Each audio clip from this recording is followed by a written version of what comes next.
यदि आपके साथ कोई ऐसा व्यक्ति जो फ्लाइट से सामान मंगाता है, कुरियर से सामान इधर उधर भेजता है, इन लोगों के लिए एक नया स्कैम निकाला गया है।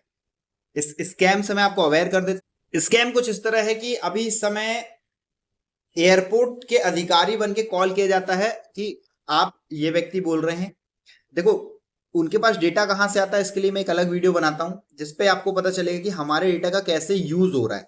ऐसे बल्क लेवल पे डेटा, ऐसे बंडल के बंडल पीडीएफ में हजारों के तादाद पे हमारे डेटा, हमारे Aadhaar card, PAN card, mobile number और अकाउंट डिटेल, ये सब आम बात हो चुकी है इधर उधर जाना। ये बात हम बाद में करेंगे नेक्स्ट वीडियो में। अभी हम बात करते हैं स्कैम के बारे में।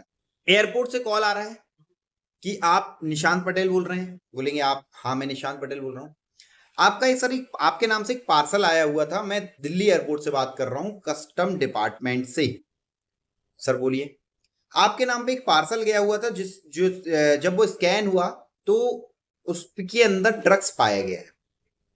जिस व्यक्ति ने उसको भेजा था, हम उस व्यक्ति को पकड़ के ले आए हैं और उन्होंने ये बोला है कि ये जो पार्सल है, मैं मुझे इस एड्रेस पे मिला था, मैं इस एड्रेस पे भेज रहा हूँ।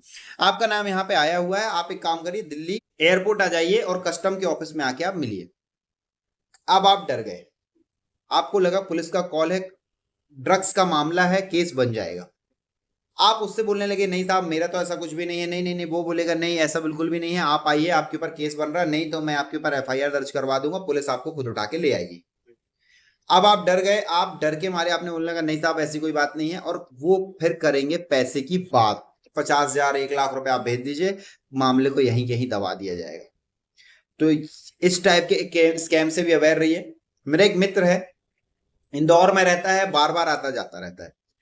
उसके पास भी सेम कॉल आया था मुंबई से, और मेल भी आया था उसके पास। तो पूरी एफआईआर बन के मेल आया था। तो उसने मुझे कॉल किया कि भाई एक एफआईआर है, क्या ये एफआईआर रियल है? मैंने उसको सीसीटीएनएस में देखा, तो मुझे उस एफआईआर को और उस एफआईआर के कंटेंट को देख के समझ में आया कि एफआईआर नहीं है। फिर मैंने उसे अपने ई कोर्ट सर्विस में देखा, ऑल ओवर इंडिया की कोर्ट की साइट में देखा, तो मुझे फेयर समझ में नहीं आई। तो मैंने उसे मना कर दिया कि भाई ऐसी कोई बात नहीं है। लेकिन वो बहुत ज्यादा डर चुका था, वो तो पैसे देने की भी तैयारी में था कि मैं उनके अकाउंट में पैसा भेज दूंगा, 50,000 1 लाख, लेकिन मैं इस लफड़े में नहीं फंसूंगा।